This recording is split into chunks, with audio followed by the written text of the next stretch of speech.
Olá, aluna! Olá, aluno! Como vão? Muito bom ter vocês aqui no estúdio do Colégio Dinâmico. Hoje nós vamos falar sobre um tema extremamente importante. Está chegando o dia 20 de novembro, o Dia da Consciência Negra, e a partir desse ano é feriado, hein, gente? E hoje eu estou aqui com a professora Antônia Maria Nascimento Silva, professora da UFJ, graduada em Geografia pela UFG, mestre em Geografia pela UFJ, é especialista em segregação socioespacial e relações étnico-raciais e atualmente é doutoranda em Geografia e atua como professora do curso de Geografia na área de Geografia Humana na Universidade Federal de Jataí. Seja muito bem-vinda, professora. Muito obrigada, agradeço imensamente o convite, é um prazer estar aqui com vocês. É uma honra te receber, professora.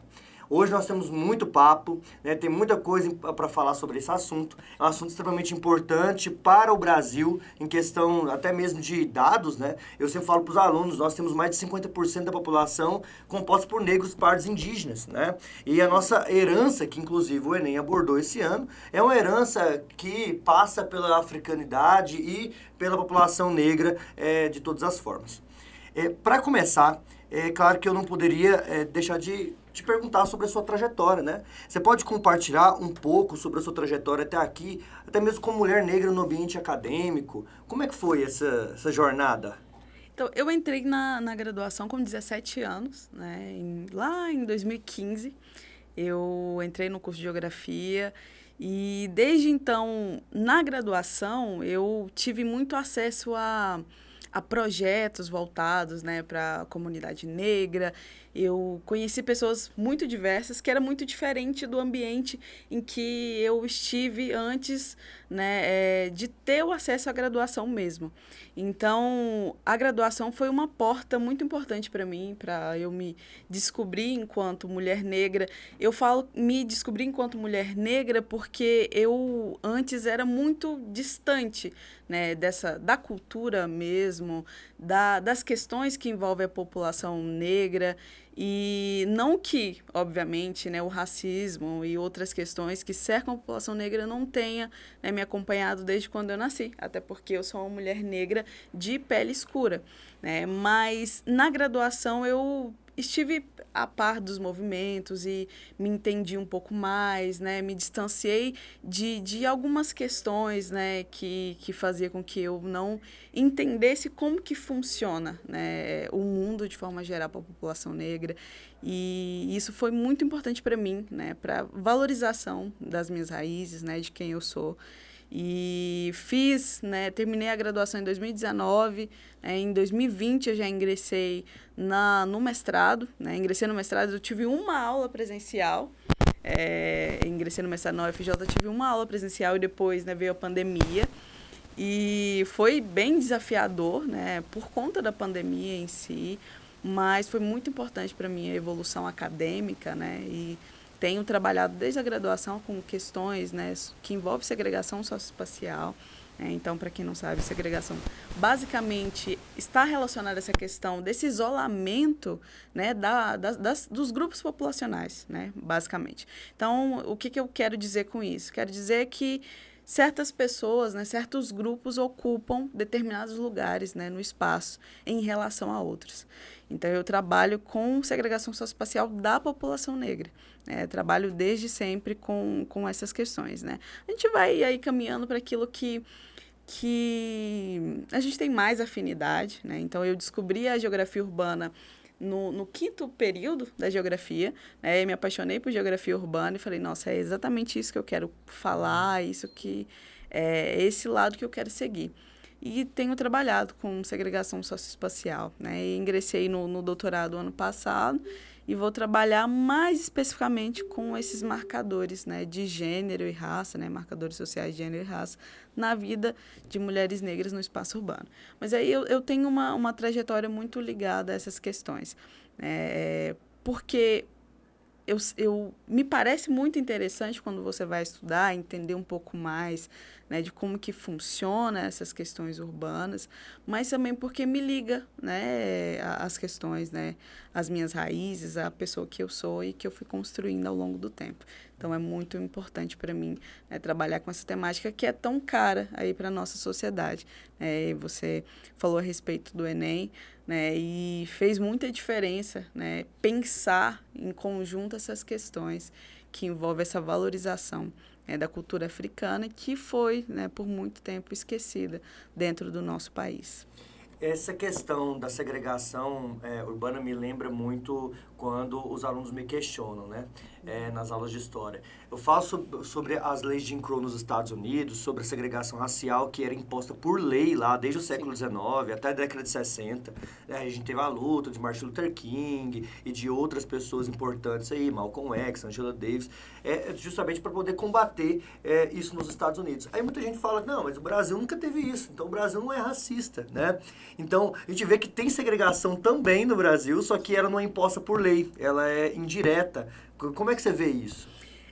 Porque, na verdade, normalmente as pessoas contam como racismo aquilo que é direto, né? Ou seja, eu chego em uma pessoa preta e falo, eu não gosto de você porque você é uma pessoa preta, você é negra, e aí eu não gosto de você por isso, né? E aí isso as pessoas consideram como racismo. Aí vai considerar essas leis, vai considerar o que foi o apartheid, né, de forma geral, né, todos os mecanismos totalmente impostos, né, diretamente em relação ao racismo, mas eles não vão considerar o que é de estrutura. E o Brasil, ele dá uma enganada, vamos dizer assim, porque o Brasil, a gente está num país muito miscigenado, né, e as pessoas veem essa miscigenação como algo que aconteceu tranquilamente, né? E óbvio que não foi assim, né? Nem de longe, a gente sabe que não foi assim. E isso engana, porque é um racismo mais velado, né? E aí, quando a gente fala em racismo estrutural, é algo que você não consegue ver, porque a gente não tem nenhuma lei, né, diretamente, mas é algo que acontece. Né? O racismo estrutural é justamente isso. É esse racismo que está nas estruturas sociais, econômicas, né, políticas do nosso país, né, que vai direcionando e vai limitando o acesso da população negra dentro, né, do nosso país, né, dentro dos nossos espaços, né, do nosso território. Mas, assim, pensando em relação a isso, quando a gente pensa, por exemplo, no que aconteceu após a abolição da escravidão, né? Então, a gente tem lá, né, 3 de maio de 1888, e a gente pensa assim, no dia 14, estava todo mundo muito feliz, estava todo mundo muito bem, né? E nem de longe foi isso que aconteceu. É porque você pensa, né? Essas pessoas foram submetidas ao trabalho escravo, né? Durante muitos e muitos anos, né? E não foi feito nenhum tipo de política para inserir essas pessoas na sociedade. Muito pelo contrário. A gente teve, né? A gente tem a lei de terras um pouco antes da abolição, né? Em 1850. Então, esse já é um fator, né? Que a gente precisa falar sobre isso. Mas, pensando nesse pós-abolição, a gente tem, por exemplo, a Lei Pereira Passos. Né? Uma lei que tinha uma ideia que deixaria a cidade mais moderna, mais europeia. E, na verdade, na prática, isso significou a expulsão dessas pessoas. E é justamente daí, isso é um dos fatores que vai começar esse processo de favelização mesmo, porque essas pessoas não tinham para onde ir. Essas pessoas iam para os morros. Não tinha outra opção. Então, daí, né, obviamente, bem antes disso, mas nesse pós-abolição já é um exemplo de como essas pessoas foram sendo excluídas, né, do espaço urbano como um todo, né, e da vida, né, porque você não faz nenhuma política para inserir essas pessoas na sociedade, você cria mecanismos para conseguir, né, tirar ainda mais essas pessoas. Como que você acha que isso vai refletir na vida dessas pessoas, na atualidade?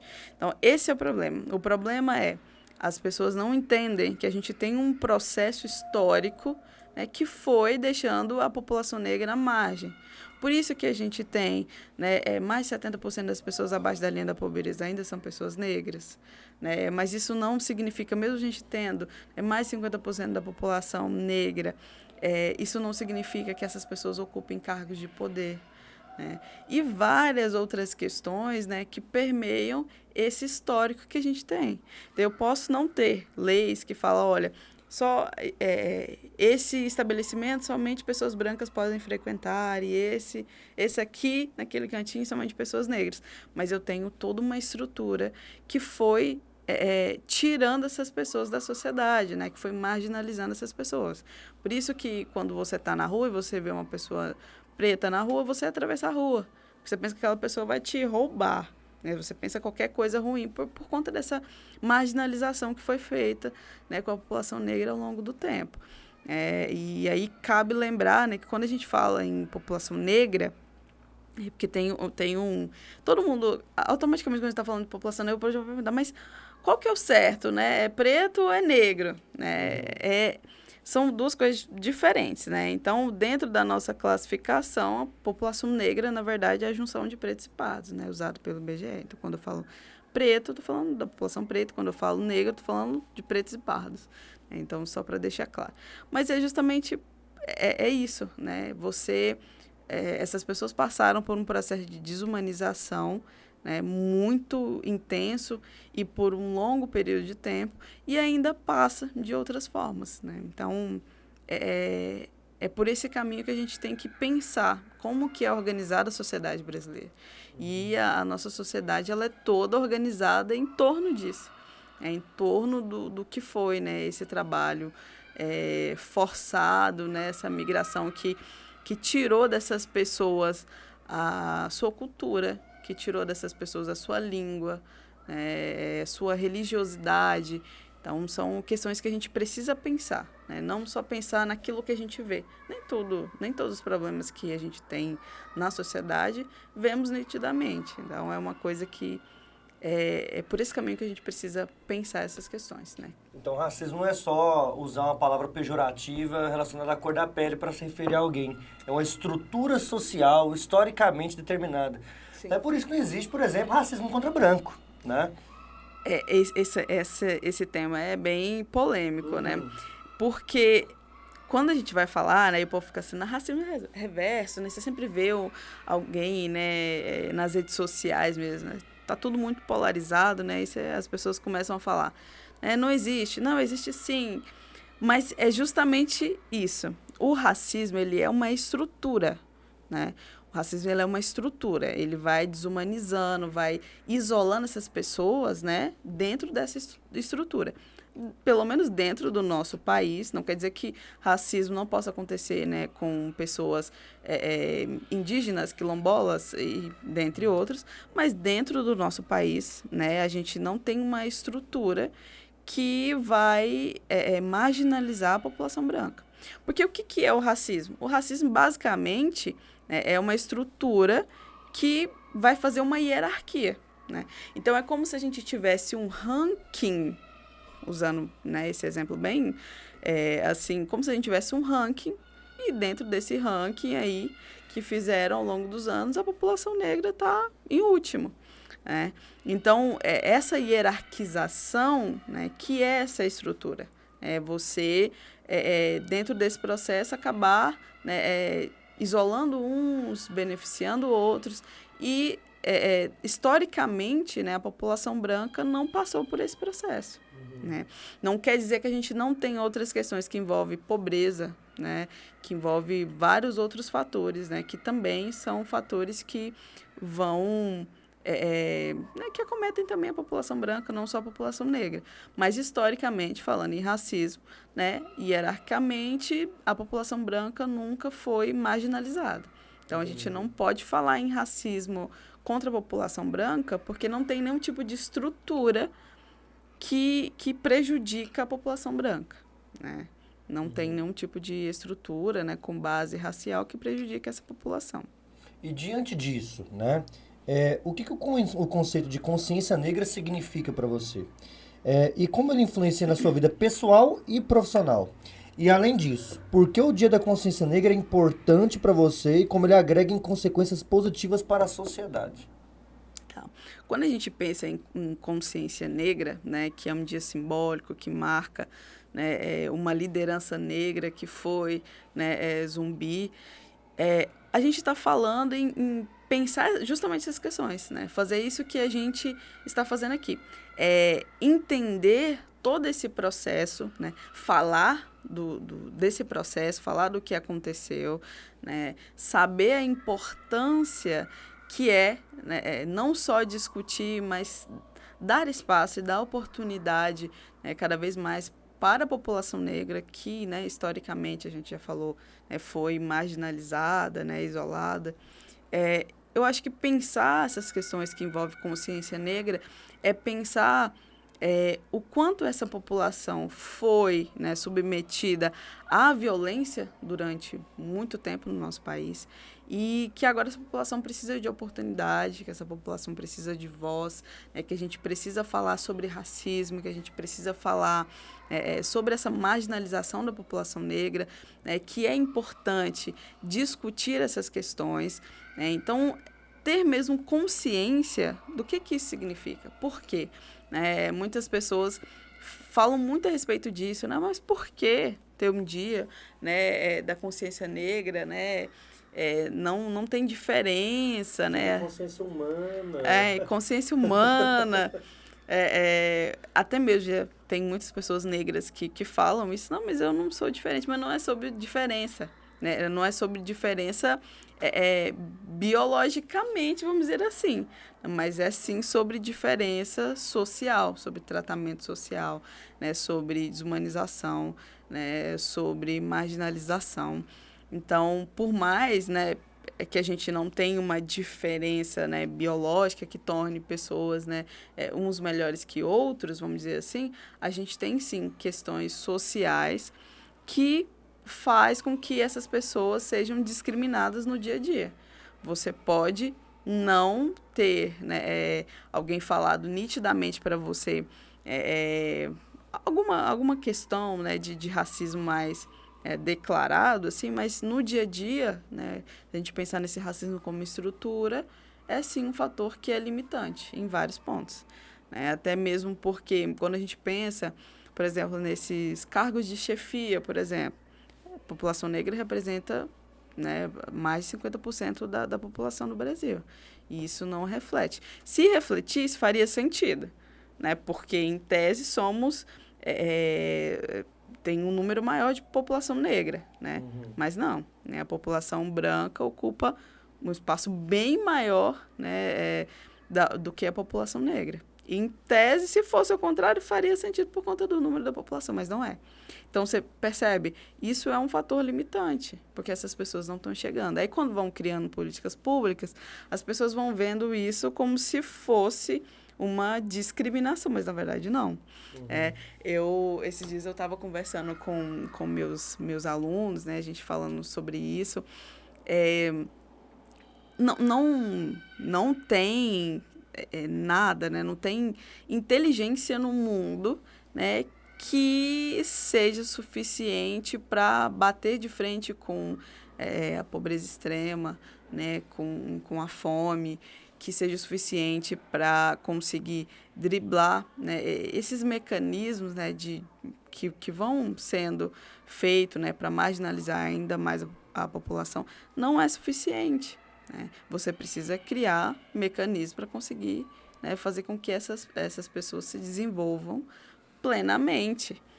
Não é sobre isso, não é falar que as pessoas são incapazes, por isso que a gente tem um dia, ou falar sobre a questão de cotas, é porque eu não preciso, porque não é sobre isso, né? As pessoas precisam de oportunidade. Ninguém se desenvolve se não tiver oportunidade. Você pode ser a pessoa, né, ter uma cognição de milhões e você não vai conseguir se você não tiver oportunidade, né? É impossível. É impossível você conseguir se você não tiver, né? E é justamente isso, a gente possibilita. A gente discute para a gente pensar possibilidades para essas pessoas. Né? Então, é isso que é importante. E essas possibilidades são criadas por meio das ações afirmativas, né? Sim. A política de cotas. Como que você vê essas políticas?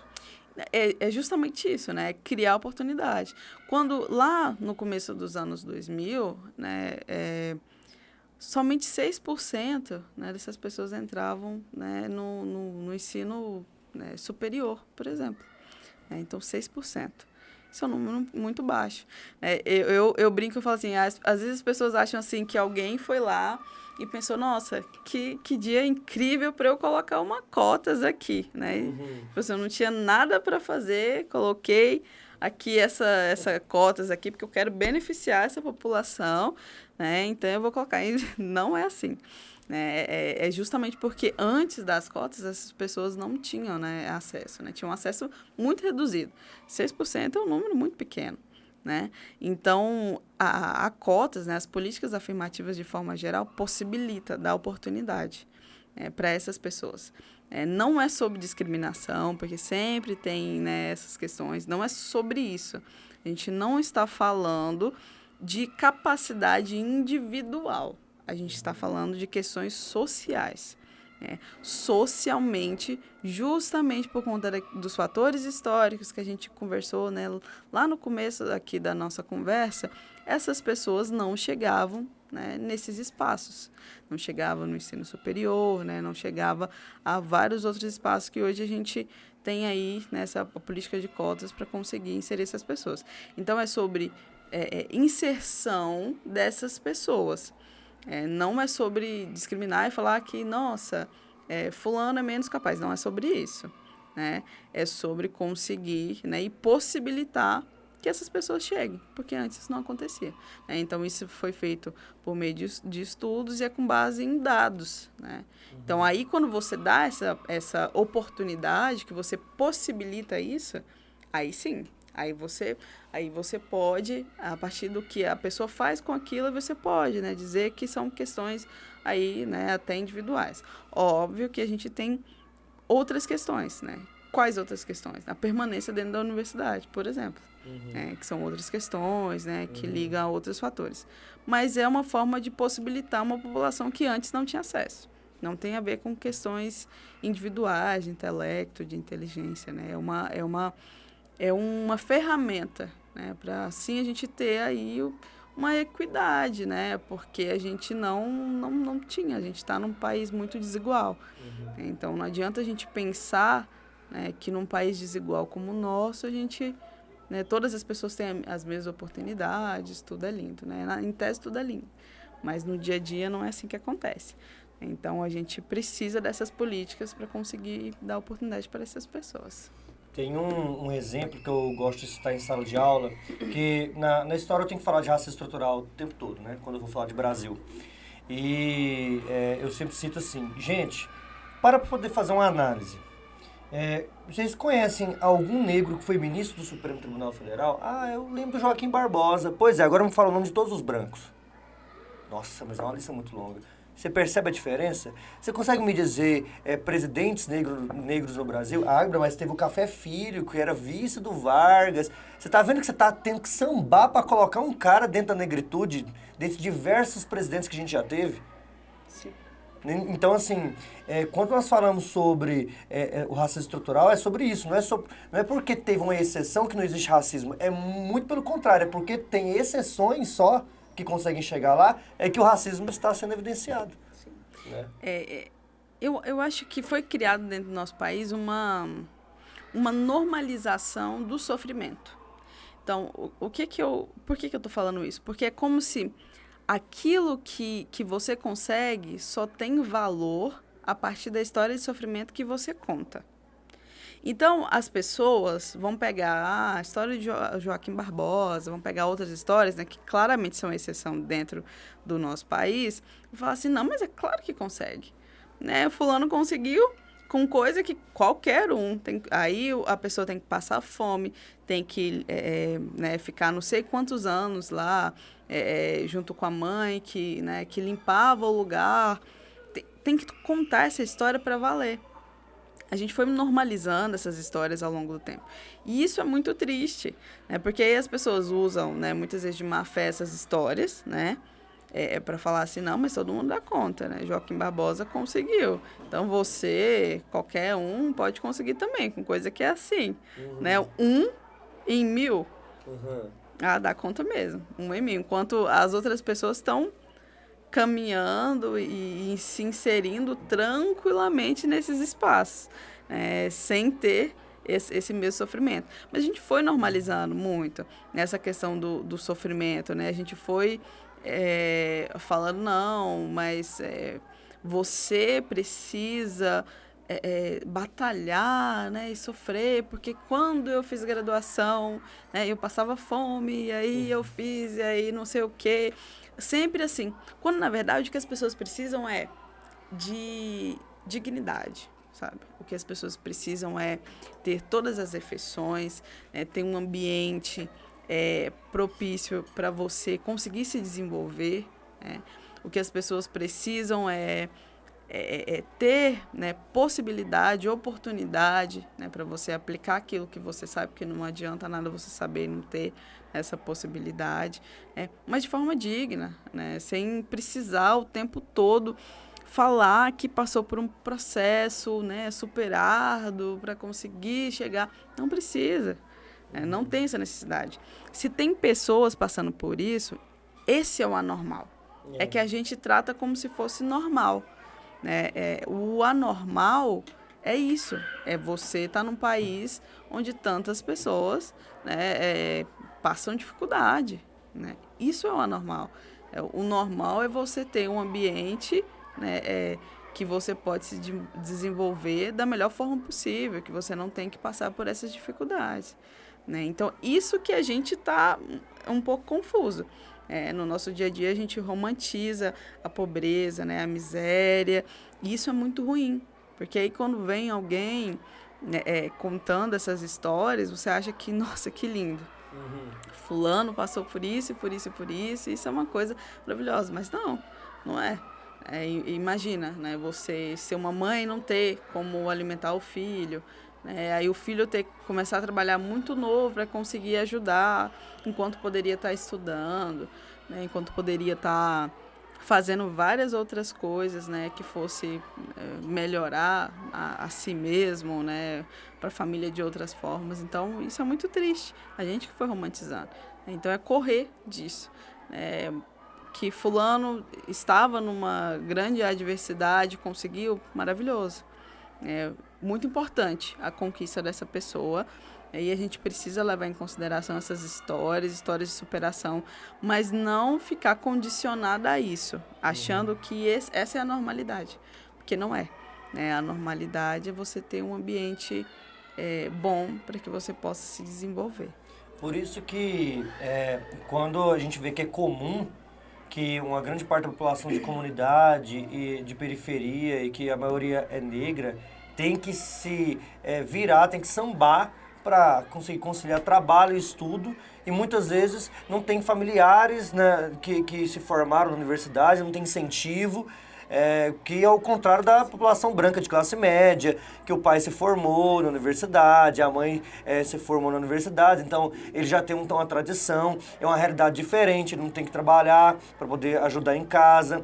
Então, diante disso é que as cotas foram criadas, né? Sim. E na sua vida as cotas fizeram diferença? Com certeza, né?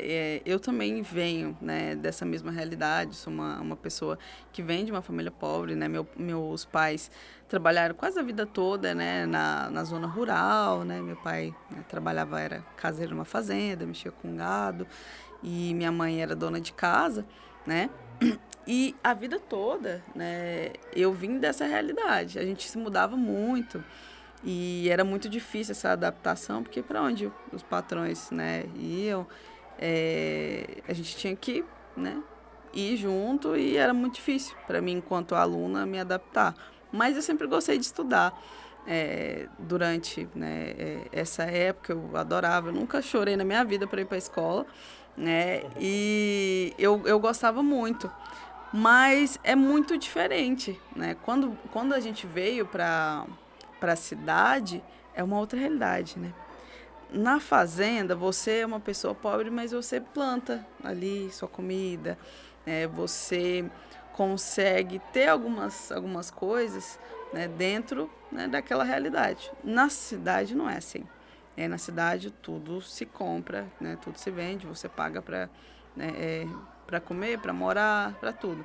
Então a gente passava muita necessidade, né? Fui uma aluna de escola pública, estudei em escola pública a vida toda, mas eu sempre pensei que a minha única porta era a educação, né? Então aí, após o falecimento do meu pai, né, que meu pai faleceu, eu tinha uns 12 anos, eu falei assim, eu, né, eu sou a mais velha, então eu tenho que dar um jeito de ajudar a minha família. E sempre acreditei na educação. Então, as cotas, ela fez muita diferença para mim, porque foi através de cotas que eu entrei na graduação, né? Muita diferença, porque eu sou uma aluna de escola pública, embora eu tenha, né, eu tive bons professores, mas que ficavam dando seu jeitinho ali nas adversidades inúmeras. Hoje a gente tem escolas públicas com uma estrutura um pouco melhor, mas na minha época era bem complicado, sabe, assim, e os professores tinham que ficar se adaptando, então não é a mesma coisa, né, de você vir e estar num ambiente, né, que você consegue, quer fazer uma coisa, você tem esse material, né. Fora essa questão da sobrecarga dos profissionais, então são muitas questões. Então não se compara a outros métodos, né, de ensino. Então as cotas fez muita diferença para mim. Então foi minha porta de entrada, a educação sempre foi, né, a minha única ferramenta para conseguir, né, um tipo de ascensão, para conseguir uma vida melhor para mim, para minha família. E eu acho que eu não conseguiria se não fosse através das políticas, né? Das políticas afirmativas, dessas políticas públicas, né? Eu falo que, assim, que eu agarrei todas as oportunidades que me apareceram pela frente, né? Tinha alguma coisa, eu ia fazer. Eu fiz um intercâmbio para a Colômbia em 2018, na graduação, que foi muito importante para mim, para minha formação, mas também para mim pessoalmente também, né? E tudo que me apareceu fui pegando, assim. E não seria possível se eu não tivesse entrado através das cotas, se eu não tivesse no ensino público, né, gratuito. Então, eu acho que tudo que eu podia ali, que a educação me proporcionou, eu entrei de cabeça. Fez total diferença para mim, né? Eu acredito muito na educação como uma ferramenta de transformação. A educação, ela tem esse poder, né? E eu sou um exemplo, assim como várias pessoas são exemplo disso. E eu não poderia se, né, talvez fosse em uma outra situação. Talvez no começo dos anos 2000, talvez fosse uma outra realidade. Mas lá em 2015 eu consegui. E fez muita diferença para mim. E na educação a gente tem, além das cotas, nós também temos uma lei que obriga ter nos currículos e também que todos os estudantes tenham acesso à história africana e afro-brasileira, né? E a cultura, ter acesso à cultura afro-brasileira. Isso a gente tem que trabalhar, principalmente na disciplina de ciências humanas, a gente tem que trabalhar na história, na filosofia, na sociologia, na geografia. Né? Mas ainda temos racismo no Brasil. Que outras políticas públicas, ações afirmativas que seriam possíveis para a gente conseguir mais equidade racial no Brasil?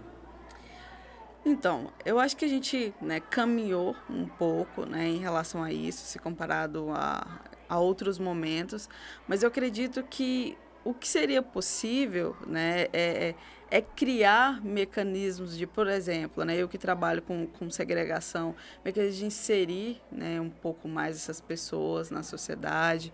A gente tem até mesmo conjuntos habitacionais que são criados muito distantes, né, dos serviços públicos, né, da cidade. Eu acho que criar uma forma de inserir mais essas pessoas, mais políticas que consigam criar mais oportunidade ainda, porque a gente está caminhando, a gente caminhou bastante, a gente não pode ignorar o poder dessas políticas públicas, mas a gente precisa, né, ainda muito mais, caminhar muito mais em relação a isso. Em relação dessa efetivação da lei, né, que insere, questões, né, sobre cultura afro-brasileira no currículo. Acho que ela precisa ser efetivada de uma forma melhor, né, porque se a gente tem um tema do Enem que fala sobre essa valorização, é justamente porque a gente ainda precisa caminhar em relação a isso, a entender um pouco mais da história do nosso país, a valorizar isso, né? Porque, embora a gente tenha, né, 3 povos de matriz de formação, né? O Darcy Ribeiro ele vai falar disso, né? Que é o indígena, o negro africano e o português, né, europeu, mas a gente só fala de um, basicamente. O indígena foi quase apagado, né? Esquecido.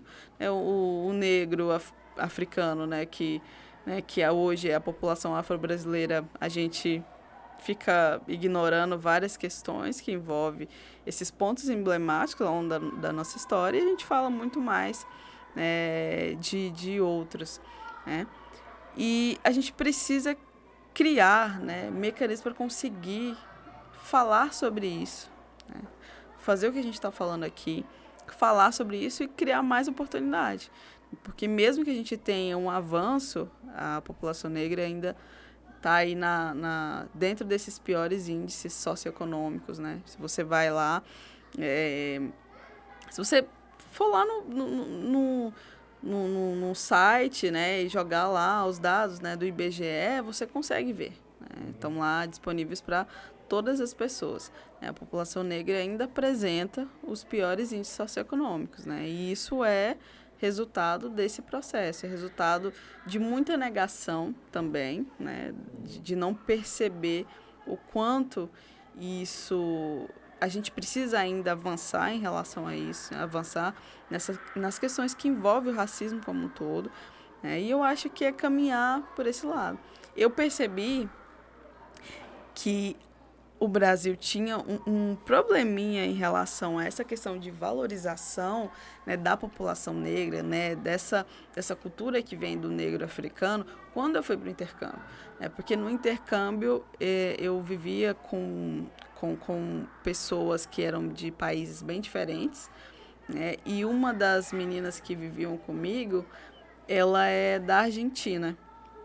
E a gente falando no nosso dia a dia, porque ela é do direito, mas a gente, né, ficou com algumas disciplinas em comum, né, relações internacionais, essas coisas. E a gente falando sobre essas questões, eu percebi o quanto ela sabia sobre o continente africano, né? E eu me lembrei, né, hoje é um pouco mais trabalhado, mas na minha época a gente trabalhava de forma muito rasa e falava muito mais, né, da Europa, da América do Norte, mais do que qualquer outro lugar. E eu percebi o quanto era rico, né, o quanto ela sabia. E a Argentina tem 3% de população negra. Uhum. Então, você pensa, gente, um lugar que tem 3% de população negra, né, uma pessoa que nem trabalha, não tem nada a ver, sabe muito mais, ou seja, vem da base, né, vem dessa educação da base, muito mais sobre, né, o negro africano, do continente africano, do que a gente, né, que tem como formação, né, que tem mais de 50% da população negra.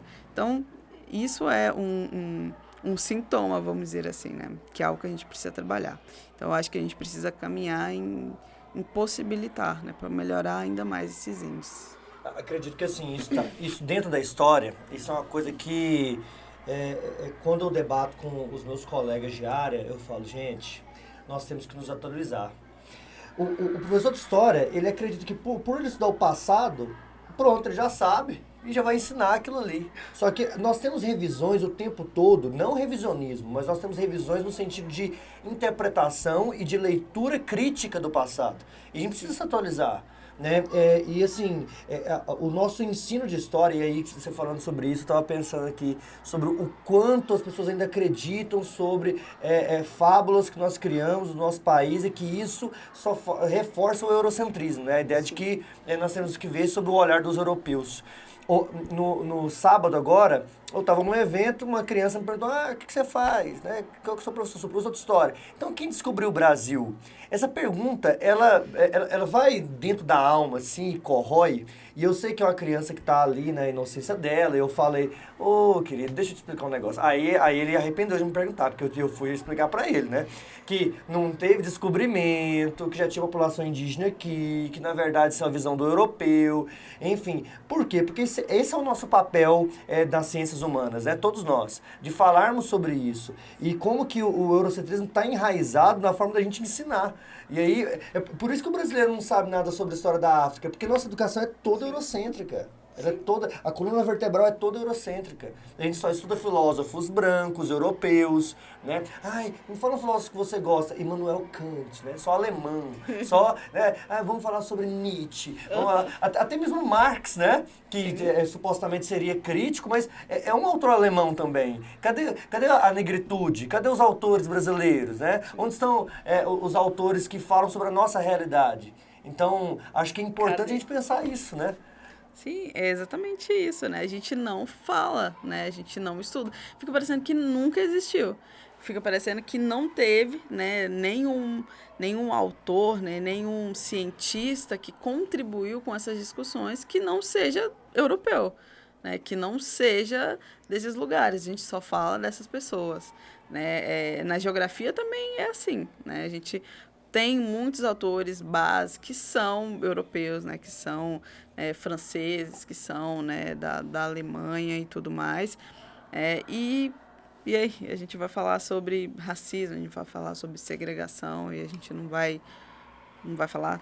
Não tem autores que discutem, né, que discutam essas questões, não, impossível. Né? Hoje a gente sabe que tem inúmeros autores, né, inúmeros cientistas, né, teóricos que contribuem assim imensamente, né, que são pessoas negras, né, são pessoas de outras localidades que não sejam da Europa. Inclusive, eu queria te fazer um pedido. Sim. Por quê? Muitos alunos foram argumentar nessa redação usando autores europeus. John Locke disse isso. John Locke era acionista de uma empresa de tráfico de escravizados, né? A Africa Royal Company, para você que não sabe, o liberalismo tem uma raiz bem racista em diversos aspectos. Mas, assim, indica pra gente autores que falam sobre a negritude, autores negros, autores de origens diversas que não sejam europeus.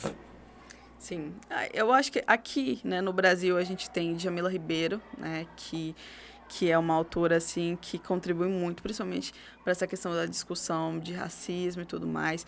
Eu acho que um livro base, né, para entender um pouco dessas relações dentro do nosso país é o livro da Carolina Maria de Jesus, né, que é Quarto de Despejo, que são livros, né, básicos. Por quê? Porque vai falar dessa vivência. Então, você entende, né, essas pessoas. Que não basta só, né, você pegar um teórico X ou outro só para, né, talvez ter um argumento, mas entender essas pessoas enquanto vivência também. Né? A gente tem, né, Lélia Gonzalez, que é muito importante também dentro dessas discussões. Né? A gente tem Conceição Evaristo, né, que é muito importante. E o próprio Milton Santos faz muitas discussões a respeito disso, né, que é muito importante. Eu falo né, trouxe muitas teóricas que são mulheres, né, negras, porque agora no doutorado estou trabalhando muito com elas, né, que foi uma coisa que eu quis trazer, né, que no mestrado senti um pouco de falta de ter mulheres, né, mulheres negras para falar, e é um desafio que eu me propus para trazer, né, na minha tese, falar sobre essas mulheres, que é importante, porque além de uma questão racial, a gente também tem uma questão de gênero. Então, trazer essas mulheres para essa visibilidade é importante. Né? E acredito que, né, são alguns, né, quem precisar, né, de qualquer outra indicação, a gente tem inúmeros. Né? Agora, assim, talvez a gente não recorde de todos, mas a gente tem inúmeros autores que trabalham, né, com essas questões. Tem inúmeros autores que trabalham com questões raciais, né, que trabalham com outras questões que envolvem, né, espaço urbano, por exemplo, né, que é minha área, E você vai lá pesquisa qualquer temática, né? Você consegue encontrar nesses bancos, né, de teses, né, de dissertações, que também são leituras importantes que talvez te tragam um pouco mais para a nossa realidade. Nessa realidade dessas pessoas, né, que vai falar um pouco disso que a gente está tratando aqui hoje. Uhum. Eu estava pensando aqui sobre isso, né? Você teve dificuldade de encontrar pessoas com quem se identificar no meio acadêmico. Sim. E o que você diria para pessoas negras que estão querendo ingressar no meio acadêmico, que estão querendo estudar, estão querendo se desenvolver, e especialmente para as meninas negras? Eu acredito que acreditar que é possível, né? Que é importante no nosso dia a dia. Eu sei que pra gente que é negro, né? A gente cresce num ambiente, né, num espaço onde tudo que a gente às vezes não é bonito, não merece ser amado. E junto disso, né, você também é negado muitas vezes esses espaços, né, de você ser um teórico, de você estar inserido no meio acadêmico, no ensino superior, né, de certa forma, mas entender que isso é possível, né? Entender que isso é possível, que você é sim capaz, que você pode estudar e fazer da melhor forma possível.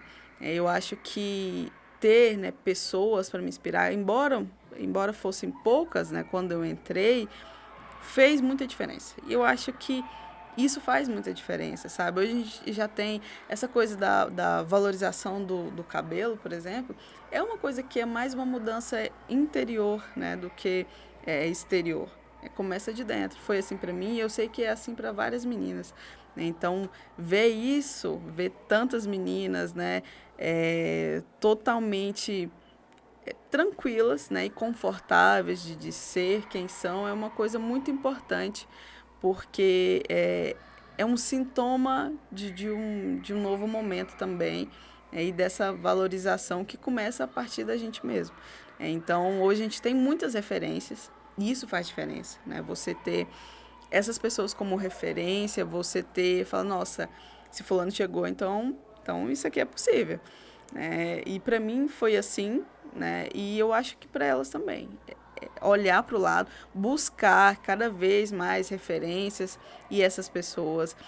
Para quem é muito conectado na internet, que todas as pessoas, né? Seguir pessoas que são iguais a você, querendo ou não, né?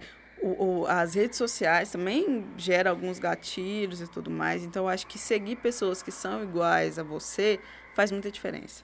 Porque você vê pessoas negras nos mais diversos lugares, mesmo que a gente tenha falado que são poucas, realmente são poucas, mas existem, essas pessoas existem.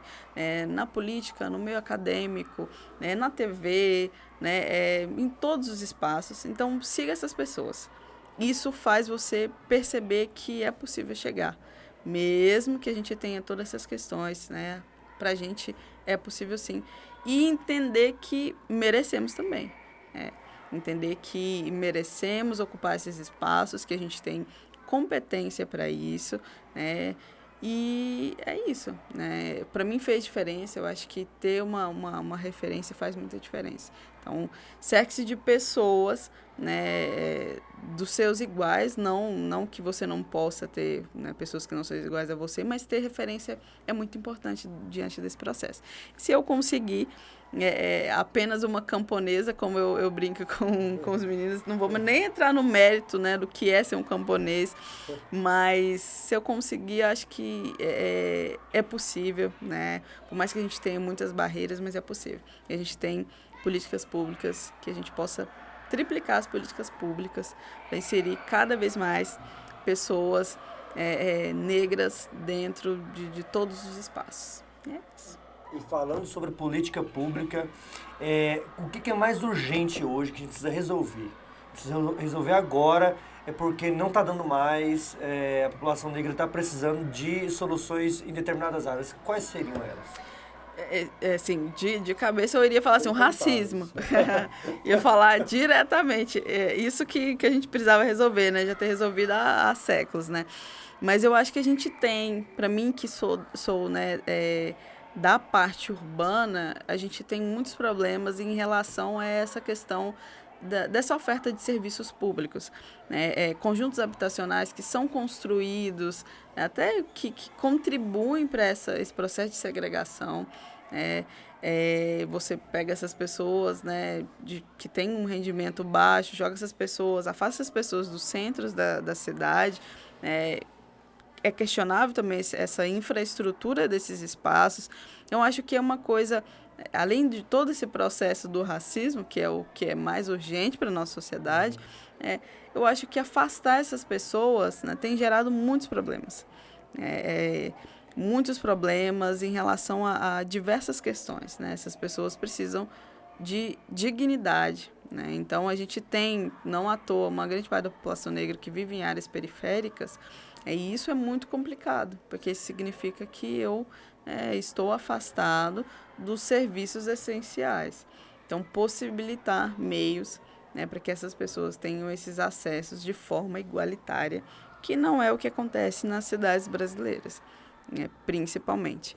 E aí a gente tem outras questões, né, que envolvem essa questão dos índices socioeconômicos que ainda hoje, né, em 2024, apresenta essa população negra em um lugar de mais vulnerabilidade, vamos dizer assim. Então, isso também é um sintoma dessas questões, né, que envolve pobreza, falta de dignidade, né, acesso à educação, que a gente tem algumas políticas públicas, mas que a gente ainda precisa caminhar, né, para esse ponto. Professora, muito obrigado por toda essa contribuição. Eu aprendi demais. É uma área que nós temos que cada vez mais aprofundar. Todos nós que somos brasileiros, nós somos latinos e nós temos que entender a importância de discutir esse tema, né? E agora, com o dia 20 de novembro sendo feriado, a gente tira o feriado para descansar, mas mostra que agora nós estamos um passo até a mais do que estava antes, porque antes era só um dia. E agora não. Agora é um dia que a gente consegue notar a sua existência, mas que, para além de só um feriado, possa ser algo que esteja todos os dias presente na escola, presente em todos os espaços, na universidade, e que nós tenhamos formações contínuas dentro da educação e em todas as outras áreas, né, para que a gente possa, então, falar sobre esse assunto. Professor, muito obrigado pela sua presença. E, assim, eu gostaria de ficar aqui muito mais tempo, né? Infelizmente, a gente tem tempo, mas eu gostaria aqui de discutir muito mais coisas, falar sobre diversos outros autores, mas muito obrigado mesmo. Obrigado, eu agradeço imensamente a oportunidade de estar aqui discutindo essas questões que são tão importantes, né? Admiro a iniciativa porque é muito importante, eu acho que mais, né, instituições deveriam fazer isso, né, ter essa mesma iniciativa. Agradeço a oportunidade de falar sobre a consciência negra, mas falar sobre a negritude de forma geral, né, sobre a população negra, que é muito importante, que é uma bandeira que eu tenho levantado, é uma grande parte, né, da minha vida. E muito obrigado, né, qualquer coisa, estou por aqui, né, se alguém precisar também falar sobre essas questões, né, podem, né, falar comigo. Eu moro na UFJ, então qualquer coisa estou ali, né, nos laboratórios de geografia. E muito obrigada, eu que agradeço o convite. Agradeço novamente, professora. E para você que acompanhou até aqui, muito obrigado pela sua presença. É muito importante que vocês estejam aqui acompanhando o que nós fazemos no estudo do Colégio Dinâmico e em eventos tão especiais como esse, que vocês estejam aqui antenados para enriquecer cada vez mais. Não só o repertório sociocultural de vocês, mas que vocês possam ser seres humanos melhores, tá? Então, muito obrigado pela presença, muito obrigado a todos e até mais.